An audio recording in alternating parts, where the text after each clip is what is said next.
Hi friends, అందరికీ good morning. ఓ పెళ్ళి మంది ఛానల్కి వెల్కమ్. సో నేను స్టార్ట్ చేశాను. కొన్ని సిచ్యువేషన్ బట్టి నేను వర్క్ రావాల్సి వచ్చింది.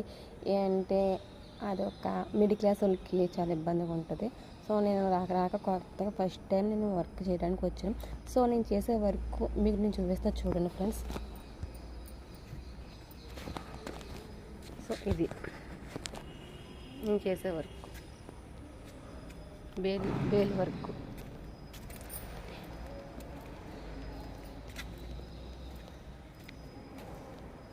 ఇవన్నీ కుట్టాలి, ఆల్మోస్ట్ అవన్నీ. ఇవన్నీ ఒక్కోటి వచ్చి ఒక్కో రీమ్ అంటారు దీన్ని. ఇది ఒక్కో రీము వచ్చి 20 కేజీలు, 21 కేజీ, 19 కేజీలు, 15 కేజీలు, 10 కేజీలు, 9 కేజీలు బట్టి ఉంటుంది రీము. సో నేను ఈరోజు కుట్టే రీము